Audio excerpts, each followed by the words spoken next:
être qualifié de trop sensible, est-ce vraiment une critique ou pourrait-il s'agir d'un super pouvoir qu'on ignore ? Aujourd'hui, on va explorer ensemble l'hypersensibilité. C'est un trait de caractère qui est souvent mal compris, mais qui, en réalité, concerne une personne sur 5 et qui cache un potentiel assez extraordinaire. Cette fameuse phrase, combien de gens l'ont déjà entendue ? Souvent, elle est lancée comme un reproche, et ça peut laisser des traces, bien sûr.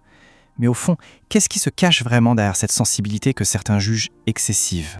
Parce que derrière cette simple étiquette, il y a un poids, un vrai poids. Il y a la honte d'être perçu comme trop réactif, ce qui peut mener à un sentiment constant d'être en décalage avec les autres, et puis, bien souvent, à l'isolement. Alors, pour essayer de rentrer dans le moule, qu'est-ce qu'on fait ? On s'épuise, on met de côté ses propres besoins, on met un masque, et on prend le risque de ne plus savoir qui on est vraiment. On pourrait facilement croire qu'on est seul à ressentir les choses comme ça, mais la réalité, elle est juste stupéfiante. On estime qu'une personne sur 5 serait hautement sensible. Ça représente 20% de la population, c'est énorme.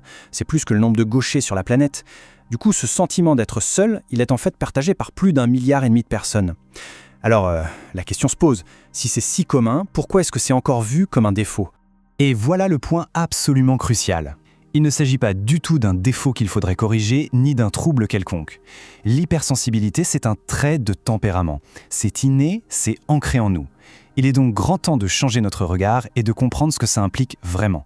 Pour vraiment saisir d'où vient ce concept, il faut faire un petit bond dans le passé, jusque dans les années 90.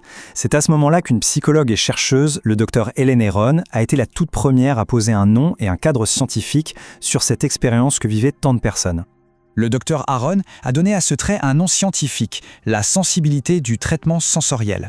C'est un style de tempérament, quelque chose d'hérité génétiquement, qui se définit par un système nerveux qui est tout simplement plus réactif. Je le répète, ce n'est pas un trouble, c'est juste une manière différente d'être câblé pour percevoir le monde qui nous entoure.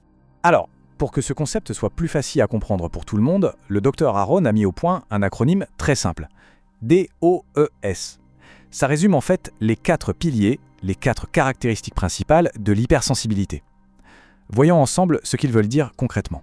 Le D, c'est pour Depth of Processing, ou la profondeur de traitement. En gros, les personnes hautement sensibles analysent les informations de manière beaucoup plus poussée. On peut imaginer leur ordinateur interne qui tourne en permanence, souvent même sans qu'elles s'en rendent compte. C'est ça qui explique pourquoi elles ont parfois besoin d'un peu plus de temps avant de prendre une décision, et aussi pourquoi leur monde intérieur est si riche, si complexe. Le O, c'est pour Overstimulation, la surstimulation.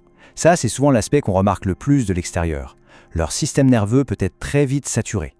Imaginez un peu, des lumières trop vives, une musique trop forte, une foule compacte, des délais de dernière minute.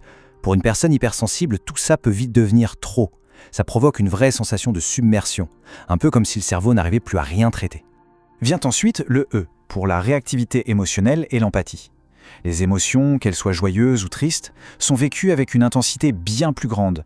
Et cette empathie très forte, ça veut aussi dire qu'elles peuvent littéralement absorber les émotions des gens autour d'elles, comme si la frontière entre leurs propres sentiments et ceux des autres était très très fine. Et enfin le S, pour la sensibilité sensorielle. C'est une perception ultra fine des détails, des subtilités de l'environnement. Ça peut être le tic-tac d'une montre à l'autre bout de la pièce que personne d'autre n'entend, une sensibilité particulière aux tissus, aux odeurs. Mais attention, ça se traduit aussi par une capacité incroyable à être profondément touché par la beauté, que ce soit dans l'art, la musique ou un simple paysage. Bon, on a maintenant défini ce trait avec ses 4 piliers, mais on pourrait se demander, est-ce que c'est juste une impression, un concept purement psychologique ? Eh bien non, la science nous apporte des réponses très claires. C'est un phénomène biologique bien réel et parfaitement mesurable. Il y a une distinction fondamentale à faire. L'hypersensibilité n'est pas un trouble à soigner. C'est un trait de tempérament qu'on hérite. D'ailleurs, fait fascinant, on l'observe chez plus de 100 autres espèces animales, ce qui laisse penser que c'est un véritable avantage évolutif. On peut imaginer qu'au sein d'un groupe, l'individu plus sensible était peut-être celui qui détectait le danger en premier. Et même si ça peut coexister avec de l'anxiété par exemple, ça reste une caractéristique bien à part. Et les preuves scientifiques s'accumulent. Des études sur des jumeaux confirment que c'est bien génétique.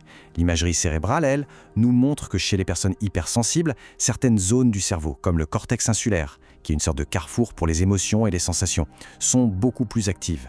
Pareil pour les circuits de l'empathie, ils s'allument beaucoup plus fort. C'est donc bien inscrit dans la biologie même du cerveau. Ok, maintenant qu'on a bien posé les bases, on va complètement changer de perspective. Comment est-ce qu'on peut transformer ce qui est parfois vu comme un défi en une véritable force ?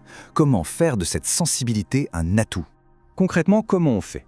D'abord, la première étape, c'est d'apprendre à calmer son système nerveux, qui est souvent en sur-régime, par des techniques de respiration ou de relaxation, par exemple. Deuxième étape, absolument cruciale, poser des limites émotionnelles claires pour ne pas finir par éponger les émotions de tout le monde. Troisième étape, pratiquer la pleine conscience pour mieux gérer les stimuli sans se sentir submergé. Et enfin, l'étape qui change tout, changer son propre regard et commencer à voir cette sensibilité comme une véritable force. Et quels sont ces avantages au juste ? Eh bien, cette sensibilité à la beauté fait des créateurs exceptionnels. Cette empathie hors du commun donne naissance à des soignants, des thérapeutes, des accompagnants incroyables. Et cette capacité à traiter l'info en profondeur, ça crée des penseurs et des innovateurs visionnaires, qui voient des liens que tous les autres ne voient pas. On en revient à cette question qui change absolument tout. Et si, au fond, cette sensibilité n'était pas du tout une fragilité, mais plutôt une forme d'adaptation hyper sophistiquée ? Une capacité à sentir les dangers, mais aussi les opportunités et les nuances de notre environnement, bien avant les autres. Un véritable atout pour la survie et l'évolution du groupe. Et tout ça, ça nous laisse avec une dernière réflexion.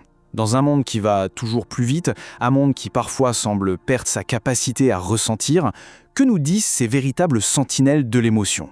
Si leur système est littéralement conçu pour capter plus d'informations et ressentir les choses plus profondément, quel est le message qu'elles sont là pour nous livrer, sur nous-mêmes et sur notre société ?